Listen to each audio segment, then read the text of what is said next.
প্রিয় শিক্ষার্থী বন্ধুরা, সবাইকে জানাই রেডিয়াম সায়েন্স একাডেমির পক্ষ থেকে আন্তরিক প্রীতি, শুভেচ্ছা এবং অভিনন্দন। আজকে আমরা সান্দ্রতা সম্পর্কিত বিজ্ঞানী নিউটনের সূত্র নিয়ে কথা বলবো। আমি বলেছিলাম যে প্রবাহী পদার্থগুলো যখন প্রবাহিত হয় তখন তারা স্তর আকারে প্রবাহিত হয় এবং একটা স্তরের উপর দিয়ে আরেকটা স্তর যাওয়ার সময় গতির বিপরীত দিকে বাধা প্রদান করে। এই ধর্মকে আমরা বলেছিলাম সান্দ্রতা। যে বলে বাধা প্রদান করে এই বলটাকে আমরা বলেছিলাম সান্দ্র বল। তাহলে ধরে নাও তো এই দুইটা হচ্ছে আমার একটি প্রবাহী পদার্থের দুইটা সমান্তরাল স্তর বা তল।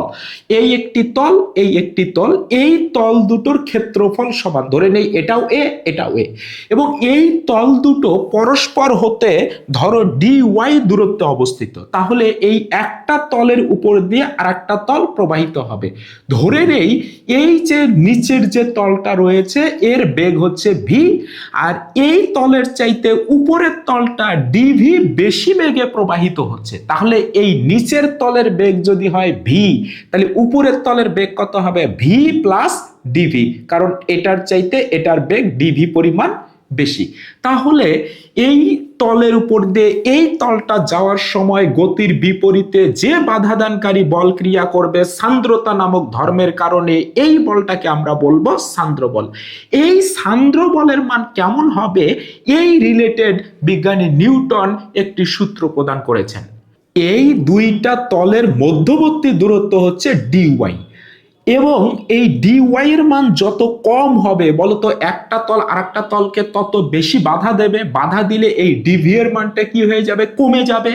আবার যদি ডিওয়াই এর মান বেশি হয়, একটা তল হতে আরেকটা তল বেশি দূরে অবস্থান করছে, তাহলে বাধা কম দেবে। তাহলে বলতো এই তলের সাপেক্ষে এই তলের বেগের মান বেশি হবে।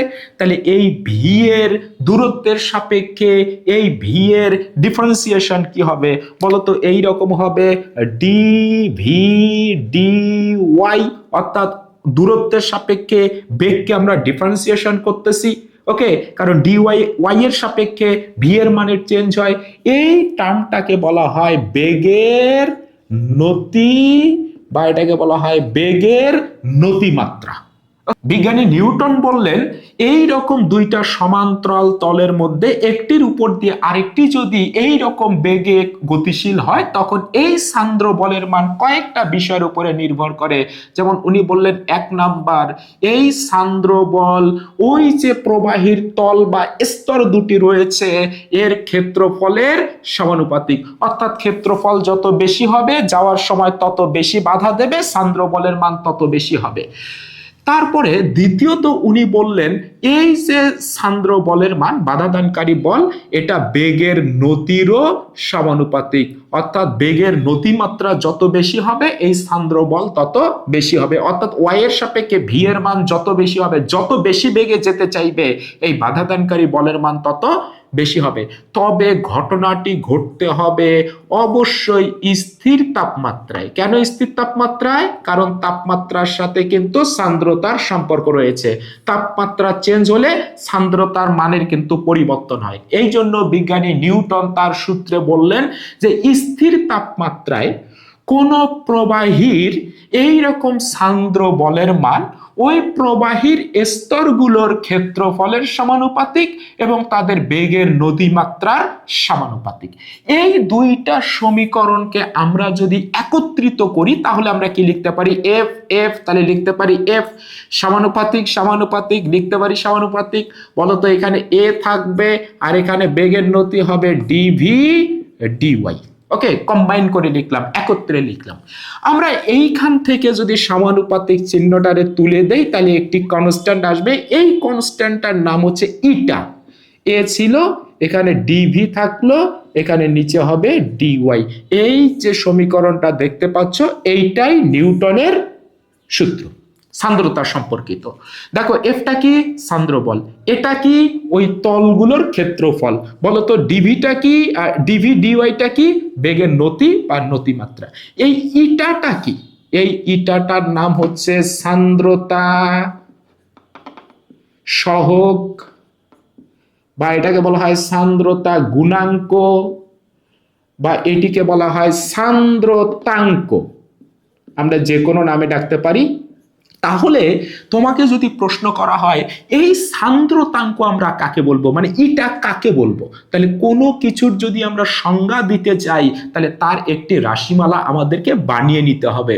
বলো তো এইখান থেকে ইটা ইজ ইকুয়াল টু আমরা কি লিখতে পারি, আমরা লিখতে পারি উপরে এফ সান্দ্র বল, নিচে হবে এ, এখানে থাকবে ডিভি, নিচে ডিওয়াই। তাহলে আমরা ইটার সম্পর্কে একটু বানিয়ে নিয়েছি। এইখান থেকে আমরা সংজ্ঞা দিতে পারবো, একক বের করে নিতে পারবো, মাত্রা সমীকরণ বের করতে পারবো, সব বের করতে পারবো। বলো ডিভি ডিওয়াই কি বেগের নতি, মানে কি? খেয়াল করো তো, আমি এই ক্ষেত্রফলটার মান নেব, নিচে যতগুলো টার্ম থাকবে তাদের মান সব সময় এক একক নিতে হবে। তাহলে এর মান ধরে নেই 1 মিটার স্কয়ার, ক্ষেত্রফল 1 মিটার স্কয়ার। যে দুটো তলের কথা বলছি তাদের ক্ষেত্রফল 1 মিটার স্কয়ার। বলো তো এই ডিওয়াই এর মান আমরা ধরে নেই ওই তল দুটো পরস্পর থেকে 1 মিটার দূরত্বে আছে, আর এই ডিভি এর মান আমরা ধরে নেই এই তলের সাপেক্ষে এই তলটা 1 মিটার পার সেকেন্ড বেগে গতিশীল। ওকে, অর্থাৎ আপেক্ষিক বেগের মান 1 মিটার পার সেকেন্ড।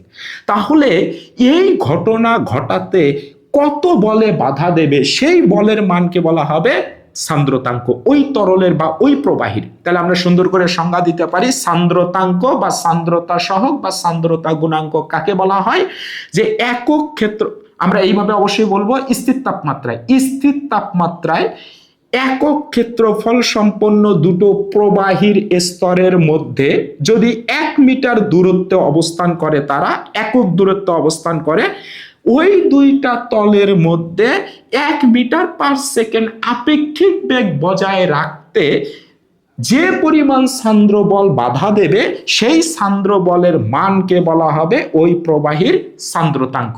তুমি অন্যভাবে বলতে পারো যে স্থির তাপমাত্রায় 1 মিটার স্কয়ার ক্ষেত্রফল বিশিষ্ট দুটি প্রবাহী স্তরের মধ্যকার একক বেগের নতির জন্য যে পরিমাণ সান্দ্র বল বাধা দেবে তার মানকে ওই প্রবাহীর সান্দ্রতাঙ্ক বলা হয়। এর মান যদি 1 মিটার স্কয়ার হয়, এই ডিওয়াই এর মান যদি 1 মিটার হয় এবং এই ডিভি এর মান যদি 1 মিটার পার সেকেন্ড হয়, তাহলে বলো তো এইখান থেকে আমরা কি লিখতে পারি, ইটা ইজ ইকুয়াল টু এফ। কি বোঝায় এইখান থেকে?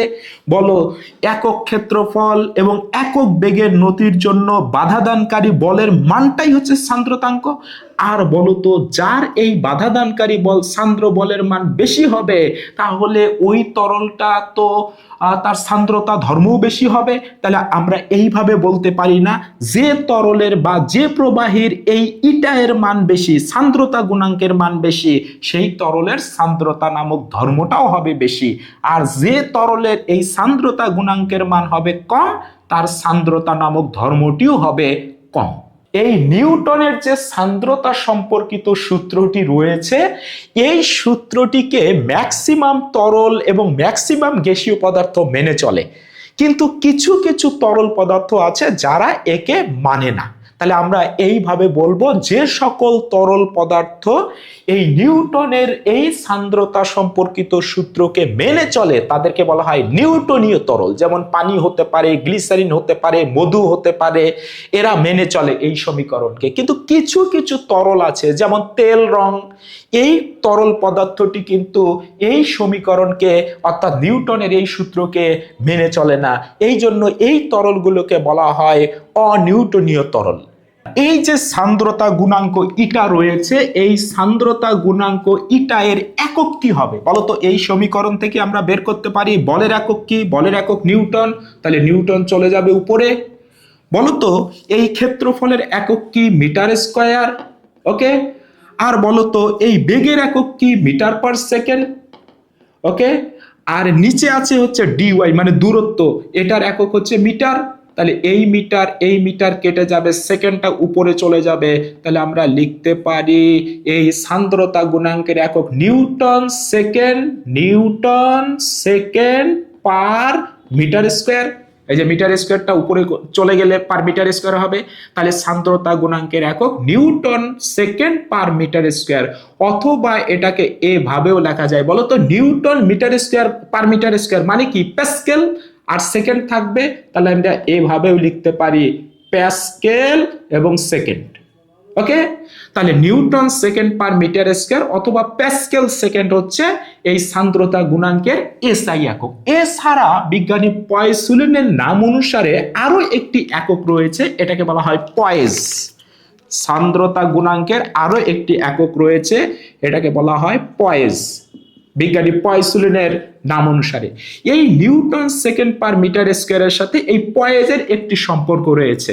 1 newton second per metre square is equal to হবে হচ্ছে 10 পয়েজ।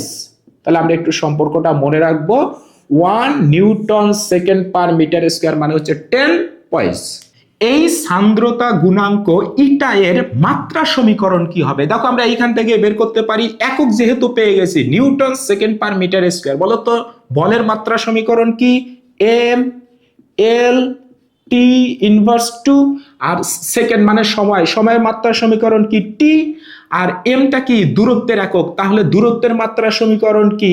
এল, তাহলে ইনভার্স 2। তাহলে এইখান থেকে আমরা লিখতে পারি এম, খেয়াল করে দেখো, এল এবং এল ইনভার্স 2, তাহলে এল ইনভার্স 1 আর টি ইনভার্স 2 এবং টি, তাহলে টি ইনভার্স 1। তাহলে এটি হবে M L inverse 1 T inverse 1, এটি হচ্ছে সান্দ্রতা গুণাঙ্কের মাত্রা সমীকরণ। এই পানির সান্দ্রতা গুণাঙ্কের মান, ইটার মান দেওয়া আছে 10 inverse 3 newton second per metre square বলতে আমরা কি বুঝি? তাহলে আমরা এইভাবে উত্তর দিতে পারি, এই সমীকরণ থেকে আমরা উত্তর দিতে পারি যে পানির সান্দ্রতা সহগ ইটা এর মান 10 inverse 3 newton second per metre square বলতে আমরা বুঝি 1 মিটার স্কয়ার ক্ষেত্রফল বিশিষ্ট, নিচ থেকে শুরু করব, এক একক দিয়ে শুরু করব, 1 মিটার স্কয়ার ক্ষেত্রফল বিশিষ্ট দুটি পানির স্তরের মধ্যে যদি আমরা 1 মিটার দূরত্ব বজায় রাখি, অর্থাৎ ডিওয়াই এর মান 1 মিটার, এবং ওই দুইটা পানির স্তরের মধ্যে যদি আমরা 1 মিটার পার সেকেন্ড আপেক্ষিক বেগ বজায় রাখি, তাহলে ওই স্তর দুটির মধ্যে সান্দ্রতার কারণে এই সান্দ্র বলের মান হবে 10 ইনভার্স 3 নিউটন, অর্থাৎ এত নিউটন বলে বাধা দেবে। আবার সুন্দর করে বলি, পানির সান্দ্রতা সহগ ইটার মান 10 inverse 3 newton second per metre square বলতে আমরা বুঝি 1 মিটার স্কয়ার ক্ষেত্রফল সম্পন্ন দুটি পানির স্তরের মধ্যে একক দূরত্ব বজায় রাখলে ওই দুইটা পানির স্তরের মধ্যে 1 মিটার পার সেকেন্ড আপেক্ষিক বেগ বজায় রাখলে এই 10 ইনভার্স 3 নিউটন বলে বাধা প্রদান করবে, তবে অবশ্যই স্থির তাপমাত্রায়। এই সান্দ্রতার উপরে তাপমাত্রার প্রভাব রয়েছে এবং চাপেরও প্রভাব রয়েছে, অর্থাৎ তাপমাত্রা চেঞ্জ হলে বা চাপ চেঞ্জ হলে তরল বা গ্যাসীয় পদার্থগুলোর সান্দ্রতার মান তথা সান্দ্রতা গুণাঙ্কের মানের পরিবর্তন হয়। যেমন যদি কোনো তরলের তুমি তাপমাত্রা পরিবর্তন করো, তাহলে কি এই সান্দ্রতার মান পরিবর্তন হবে? উত্তর হচ্ছে হবে। তাপমাত্রা বাড়ালে তরল পদার্থের সান্দ্রতার মান কমে। আমরা একটু লিখি, তাহলে তরল পদার্থের যদি আমরা টি এর মান যদি বাড়াই, তাহলে বাড়ালে টি এর মান বাড়ালে, টিতে হচ্ছে তাপমাত্রা, বাড়ালে সান্দ্রতার মান বাড়ে, সান্দ্রতার মান কমে, অর্থাৎ সান্দ্রতা সহগের মান কিন্তু কমে। কেন কমবে একটু খেয়াল করে দেখো তো।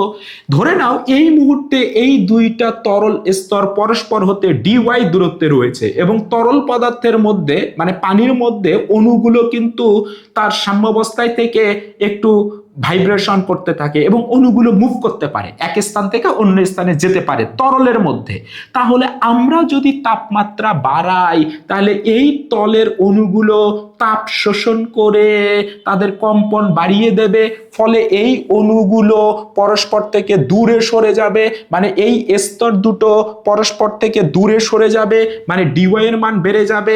আর ডিওয়াই এর মান যদি বেড়ে যায়, এই বাধাদানকারী বল কম ক্রিয়া করবে, মানে সান্দ্র বলের মান কম হবে, সান্দ্রতার মান কম হবে, সান্দ্রতা গুণাঙ্কের মান কিন্তু কম হবে। এই জন্য তরল পদার্থের তাপমাত্রা বাড়ালে সান্দ্রতার মান কমে। দেখা গেছে 10 ডিগ্রি সেলসিয়াস তাপমাত্রায় পানির যে সান্দ্রতা, 80 ডিগ্রি সেলসিয়াস তাপমাত্রায় এই পানির সান্দ্রতার মান কিন্তু প্রায় 1/3 হয়ে যায়। তাহলে আমাকে বলো তো যে ঠান্ডা পানি দ্রুত বেগে প্রবাহিত হবে, মানে বেশি বেগে প্রবাহিত হবে, না গরম পানি বেশি বেগে প্রবাহিত হবে?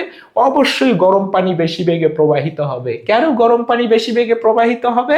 কারণ ঠান্ডা পানির চাইতে গরম পানির তাপমাত্রা বেশি, তাহলে গরম পানির সান্দ্রতা গুণাঙ্কের মান কম, সান্দ্রতার মান কম, সান্দ্র বলের মান কম। তাহলে গরম পানি যাওয়ার সময় বাধাটা কম পাবে, ফলে তাদের বেগ বাড়বে। সুতরাং আমরা বলতে পারি যে ঠান্ডা পানির তুলনায় গরম পানির বেগ বেশি হয়। এই তরল পদার্থের সান্দ্রতা গুণাঙ্কের সাথে তথা সান্দ্রতার সাথে তাপমাত্রার খুব সুনির্দিষ্ট কোনো ফর্মুলা পাওয়া যায় না, তবে একটি ফর্মুলা বিজ্ঞানীরা দিয়েছেন। ফর্মুলাটা এই রকম, log eta is equal to হবে এ প্লাস বি ভাগ টি। টি হলো তাপমাত্রা, এ এবং বি দুটি কনস্ট্যান্ট, আর ইটাটা হলো সান্দ্রতা গুণাঙ্ক।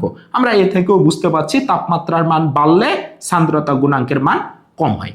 এই তাপমাত্রার সাথে এই গ্যাসের যে সান্দ্রতা, এরও সম্পর্ক রয়েছে। যদি আমরা কোনো গ্যাসীয় পদার্থের তাপমাত্রা বাড়াই, মানে টি এর মান যদি আমরা বাড়াই, অর্থাৎ টি এর মান বাড়ালে এই সান্দ্রতা গুণাঙ্কের মানও কিন্তু বাড়ে। কার? গ্যাসের। কেন? গ্যাসের তাপমাত্রা বাড়ালে কেন তার সান্দ্রতার মান বাড়বে? কারণ আমরা জানি গ্যাসীয় পদার্থের অণুগুলো কখনো স্থির থাকে না, ভাইব্রেশনও করে না, এরা এইভাবে হজবরল ভাবে ছোটাছুটি করে। তাহলে দুইটা যদি গ্যাসের স্তর থাকে আর তুমি যদি তাপমাত্রা বাড়াও, তাহলে ওই গ্যাসের অণুগুলো সেই তাপশক্তি শোষণ করে তাদের এনার্জি বৃদ্ধি পাবে, তাদের দৌড়াদৌড়ি আরো বেড়ে যাবে, ফলে তাদের মধ্যে সংঘর্ষ বেড়ে যাবে, ফলে কিন্তু বাধাটা বেশি পাবে, অর্থাৎ সান্দ্রতার মান বেশি হবে। এই জন্য তাপমাত্রা বাড়ালে গ্যাসের কিন্তু সান্দ্রতার মান বাড়ে। এবং এই গ্যাসের সান্দ্রতা গুণাঙ্কের সাথে এই তাপমাত্রার একটি সম্পর্কও রয়েছে। সম্পর্কটা এই রকম, সান্দ্রতা গুণাঙ্ক ইটা সমানুপাতিক √T, অর্থাৎ কোন গ্যাসের সান্দ্রতা গুণাঙ্ক তার ক্যালভিন তাপমাত্রার, মানে গ্যাসের ক্যালভিন তাপমাত্রার বর্গমূলের সমানুপাতিক, অর্থাৎ টি এর মান বাড়লে এই সান্দ্রতা গুণাঙ্কের মানও বাড়ে, অর্থাৎ সান্দ্রতার মান বাড়ে। তরল বা গ্যাসের সান্দ্রতার সাথে চাপেরও সম্পর্ক রয়েছে। যদি কোনো তরল পদার্থের চাপের মান বাড়ানো হয়, তাহলে কি সান্দ্রতার মান বাড়বে? অবশ্যই বাড়বে। তাহলে তরল পদার্থগুলোর যদি আমরা চাপ বাড়াই, তাহলে চাপ বাড়ানো হলে এই ইটার মানও কিন্তু বাড়ে, অর্থাৎ সান্দ্রতার মানও কিন্তু বাড়ে। কেন বাড়বে? ইমাজিন করো তো, তরল পদার্থের উপরে যদি, এই তরলের উপরে যদি আমরা চাপ দেই, তাহলে এই দুইটা স্তর পরস্পরের কাছাকাছি চলে আসবে, অর্থাৎ ডিওয়াই এর মান কমে যাবে। আর ডিওয়াই এর মান যদি কমে যায়, মধ্যবর্তী দূরত্ব যদি কমে যায়, তাহলে যাওয়ার সময় বেশি বলে বাধা দেবে। এই জন্য বলা হয় যে তরল পদার্থের চাপ যত বাড়বে, তার কিন্তু এই স্তর কাছাকাছি আসার কারণে যাওয়ার সময় এই সান্দ্র বলের মানও বেশি হবে, অর্থাৎ সান্দ্রতা বেড়ে যাবে, অর্থাৎ সান্দ্রতা গুণাঙ্কের মান বেড়ে যাবে। কিন্তু বিজ্ঞানী ম্যাক্সওয়েল বলেছেন এই যে গ্যাসের যে সান্দ্রতা, এর উপরে চাপের তেমন কোনো প্রভাব নাই। কেন? কারণ গ্যাসকে অনেক বেশি চাপ দিলেও এই অণুগুলোকে কাছাকাছি আনতে গেলে অনেক বেশি চাপের প্রয়োজন হয়। তাহলে নিম্ন চাপের ক্ষেত্রে এই গ্যাসের উপরে সান্দ্রতা চাপের তেমন কোনো প্রভাব নাই, কিন্তু যদি অনেক বেশি চাপ প্রয়োগ করা হয়, সেক্ষেত্রে সান্দ্রতার মানের পরিবর্তন হতে পারে।